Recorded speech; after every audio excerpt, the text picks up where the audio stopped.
Selamat berjumpa kembali anak-anak. Hari ini kita akan belajar subtema 3 pembelajaran 1. Anak-anak sudah siap ya? Mari kita mulai belajar hari ini. Udin dan teman-teman belajar di sekolah. Selain waktu belajar, ada juga waktu istirahat. Apakah di sekolah anak-anak ada istirahat? Pasti ada ya anak-anak ya. Waktu istirahat dapat digunakan untuk berbagai hal. Ada yang bermain, berbincang, atau saling bercanda dengan teman. Udin dan Beni beristirahat di bawah pohon rindang. Mereka menikmati bekal makanan dari rumah bersama-sama. Apa yang kamu lakukan pada waktu istirahat di sekolah? Apakah anak-anak bermain dengan teman atau kalian makan bekal kalian? Apakah kamu bermain dengan temanmu? Ya, pastinya anak-anak bermain dengan teman-teman ya. Bagaimana sikapmu ketika bermain dengan temanmu? Iya, tentunya harus rukun dan senang ya anak-anak, tidak boleh bertengkar. Nah, di sini ada Udin dan Beni yang beristirahat di bawah pohon. Mereka sedang makan bekal mereka. Bekal makanan yang dibawa Udin disiapkan oleh ibu. Ibu menyuruh Udin untuk berbagi dengan teman di sekolah. Nah, di sini ada percakapan antara ibu dan Udin. Jadi ibu menyiapkan bekal untuk Udin dan menyuruh Udin untuk berbagi dengan teman di sekolah. Kita baca bersama-sama ya. Bagilah bekalmu dengan teman-teman ya Din. Itu kata ibu. Baik Bu, mengapa kita sebaiknya berbagi dengan teman Bu? Tanya Udin. Berbagi menunjukkan sikap rukun. Bawalah tempat bekalmu kembali ya. Itu jawab ibu Udin. Nah, di sini Udin disuruh untuk membagi bekalnya kepada teman-temannya. Dalam percakapan tadi ada kalimat perintah. Nah, di subtema 3 ini kita akan belajar tentang kalimat perintah. Di subtema 2 kemarin kita belajar kalimat ajakan. Kalimat perintah itu artinya apa ya? Kalimat perintah adalah kalimat yang digunakan untuk memerintah orang lain melakukan sesuatu untuk kita. Jadi kalimat perintah itu yang digunakan untuk memerintah orang lain untuk melakukan sesuatu untuk diri kita ya anak-anak ya. Kalimat perintah biasanya ada kata perintah yang diakhiri kata kan atau lah.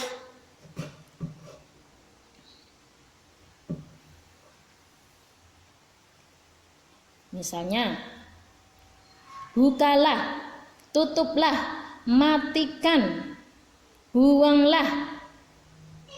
Jadi diakhiri dengan kan atau lah. Jika kita menulis kalimat perintah, harus diakhiri tanda seru. Nah, bukan hanya kalimat ajakan saja anak-anak. Ketika menulis kalimat perintah juga diakhiri tanda seru. Mengucapkan kalimat perintah harus dengan sopan. Bisa juga dilengkapi dengan kata tolong.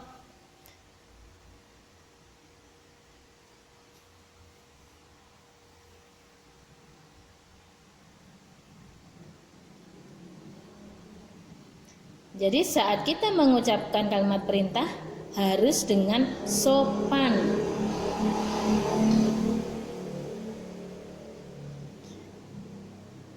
Contoh kalimat perintah. Bacalah buku itu.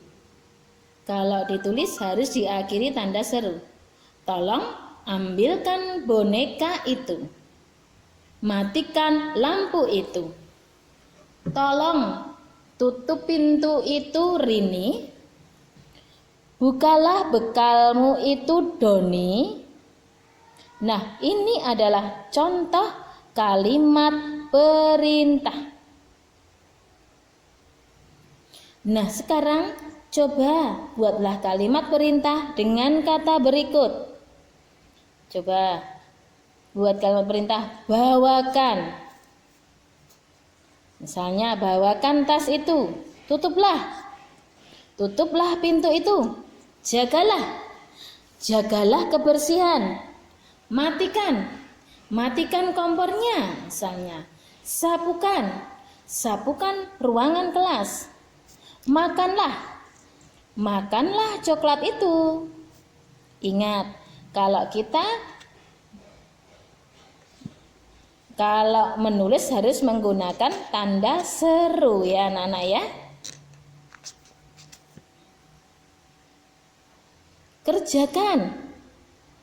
Kerjakan PR-mu.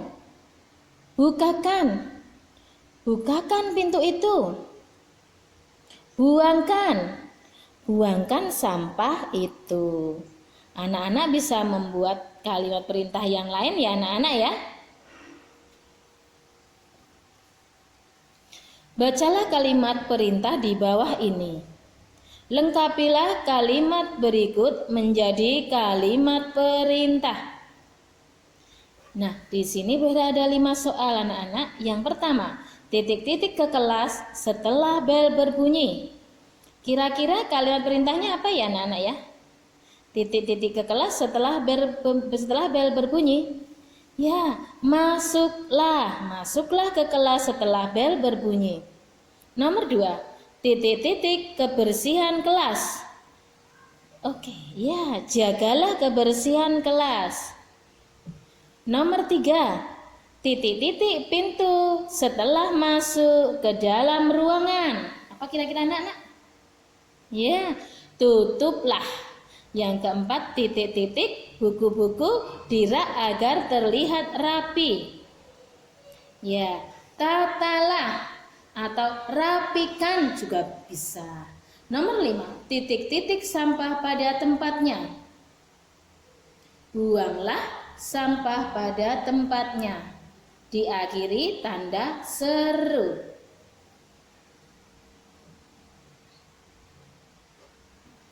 Di kelas, para siswa sedang belajar menggambar. Udin, Edo, dan Siti menggambar dengan alat yang berbeda.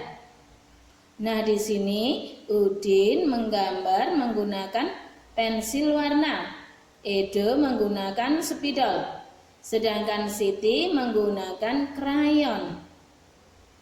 Apakah ada bedanya anak-anak? Tentu ada ya anak-anak ya. Teman-teman, coba kamu ambil krayon, pensil warna, dan spidol. Lalu, buatlah goresan dengan alat warna tersebut dan amati. Apakah ada perbedaannya? Pasti ada ya anak-anak ya. Perbedaannya adalah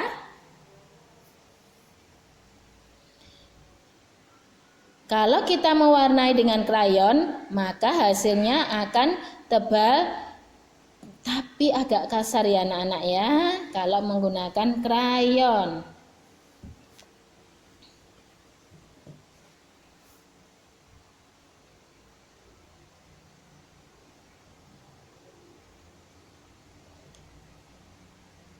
Kalau kita mewarnai dengan spidol, maka hasilnya akan tebal dan halus.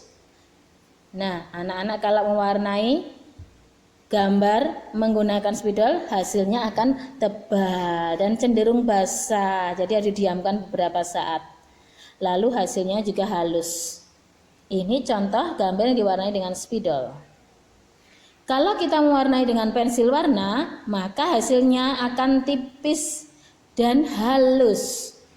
Jadi tidak setebal spidol dan krayon. Di sini hasilnya tipis ya anak-anak, tidak terlalu lihat, tapi halus. Jadi anak-anak harus bisa membedakan antara spidol, krayon, dan pensil warna. Tadi Udin dan Edo serta Siti mewarnai sesuai dengan alat warna yang mereka gunakan. Nah, kita tentukan dulu anak-anak. Kira-kira Udin hasil warnanya yang mana? Iya, yang gambar rumah atau sekolah itu ya anak-anak. Edo memakai spidol. Iya, gambar pohon. Siti memakai krayon. Maka gambar yang alat tempat bermain ya anak-anak. Siswa di sekolah Udin cukup banyak. Ada 122 siswa laki-laki dan 117 siswa perempuan. Jumlah siswa di sekolah Udin seluruhnya adalah titik-titik. Nah, berarti kita akan menjumlahkan jumlah siswa laki-laki dan jumlah siswa perempuan. Penjumlahan dapat dilakukan dengan cara panjang atau cara pendek. Nah, cara panjangnya adalah seperti ini. Jadi 122 kita ubah dalam bentuk panjang terlebih dahulu. 100 tambah 20 tambah 2. Lalu 117 sama dengan 100 tambah 10 tambah 7. Nah, baru kita jumlahkan. Penjumlahannya dari satuan ya. 2 tambah 7 9, lalu 20 tambah 30, 20 tambah 10 sama dengan 30, kemudian 100 tambah 100 sama dengan 200. Jadi ketemu 200 tambah 30 tambah 9.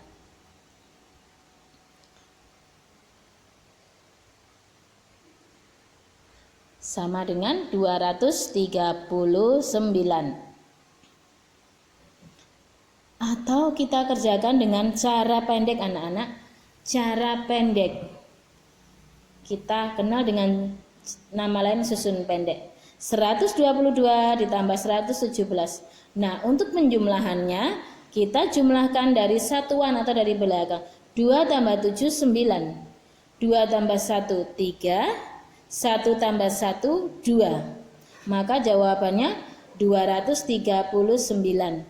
Hasilnya sama, hanya pengerjaannya saja yang berbeda. Menjumlahkan tanpa menyimpan. Kita akan belajar menjumlahkan tapi tanpa menyimpan.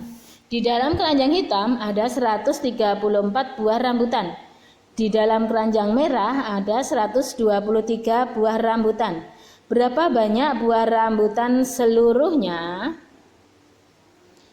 Berarti kita menjumlahkannya dengan cara bersusun. Mau cara pendek atau cara panjang? Di sini Bu Ira menjelaskannya menggunakan cara bersusun pendek. Kita awali dengan angka satuan yang kita jumlahkan. 4 tambah 3 sama dengan 7. Kemudian 3 tambah 2 sama dengan 5.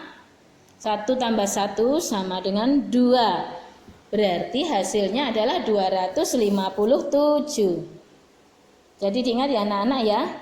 Tambahkan angka satuan dengan satuan, puluhan dengan puluhan, ratusan dengan ratusan.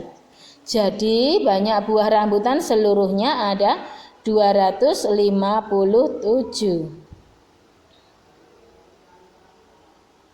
Nah, ini adalah contoh lain anak-anak. Satuannya terlebih dahulu. 6 tambah 0, 6. 5 tambah 1, 6.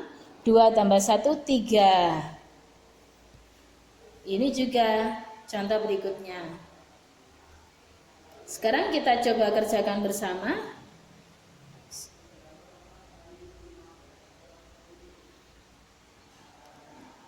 Coba perhatikan anak-anak. Satuan kita jumlahkan dengan satuan, puluhan dengan puluhan, ratusan dengan ratusan. 9 tambah 0 sama dengan 9. Lalu 5 tambah 4 sama dengan 9. Lalu 2 ditambah Tidak ada ya, berarti 2 tambah 0 sama dengan 2. Jadi jumlahnya 299. Coba lagi anak-anak. 7 tambah 1, 8. Lalu puluhannya, 7 tambah 2, 9. 1 tambah 2, 3. Berarti 398.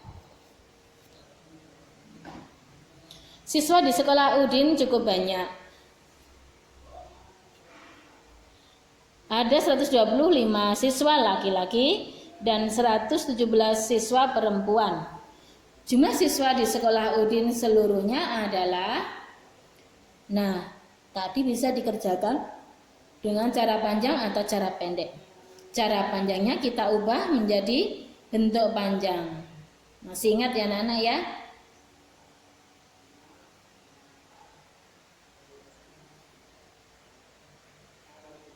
Kita jumlahkan dari satuan. 5 tambah 7 itu 12. Kita tulis dulu 12. 20 tambah 10 itu 30. 100 tambah 100 itu 200. Nah, kita tulis seperti ini dulu anak-anak. Nah, karena di sini ada angka puluhan dan satuan, yaitu di angka 12, maka kita pisahkan dulu antara satuan dan puluhannya. Jadi 200 tambah 30 tambah 10 tambah 2. Setelah itu puluhan baru kita jumlahkan dengan puluhannya. 30 tambah 10 sama dengan 40. Jadi 200 tambah 40 tambah 2 sama dengan 242. Itu kalau mengerjakan dengan cara panjang. Kalau dengan cara pendek, sama seperti tadi anak-anak, 5 tambah 7 terlebih dahulu sama dengan 12.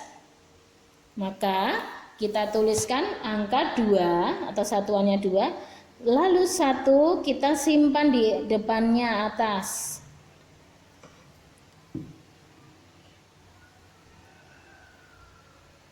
Kemudian puluhan kita jumlahkan. 1 tambah 2 tambah 1.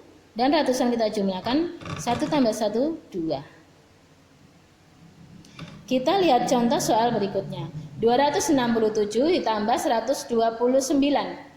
Kita kerjakan dengan cara panjang. 267 terdiri dari 200 tambah 60 tambah 7. 129 sama dengan 100 ditambah 20 ditambah 9. Lalu kita jumlahkan dari satuan. 7 tambah 9. Nah, kita bisa berpikir 7 tambah 9.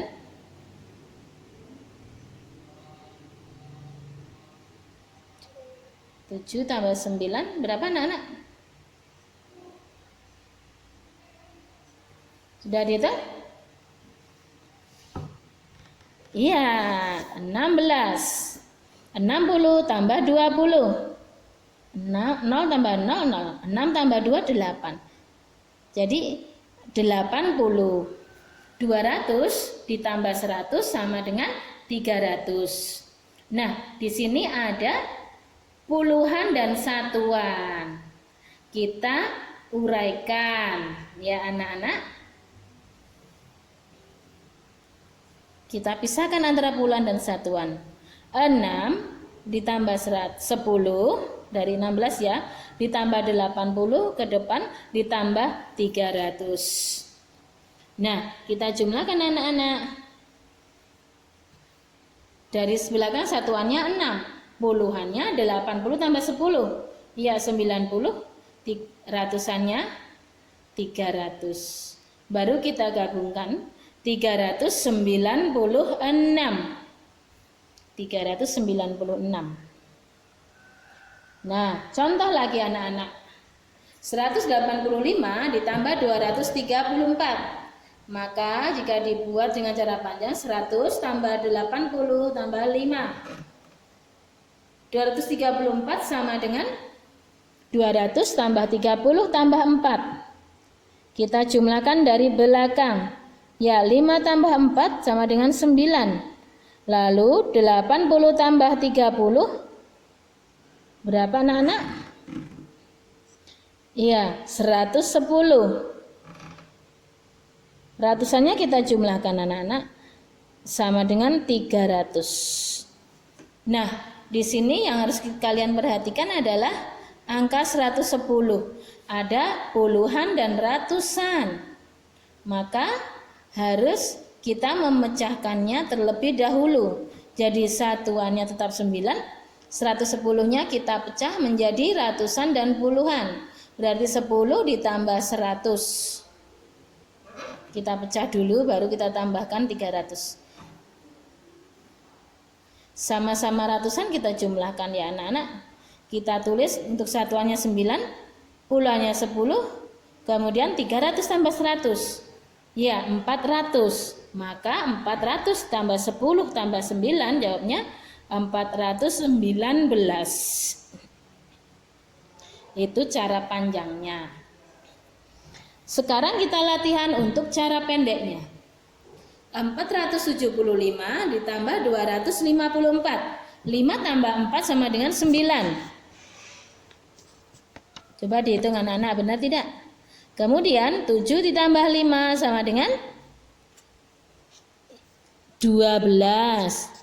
Tidak kita tulis 12, tapi kita lihat angka paling akhirnya yaitu 2. Kita tulis angka 2.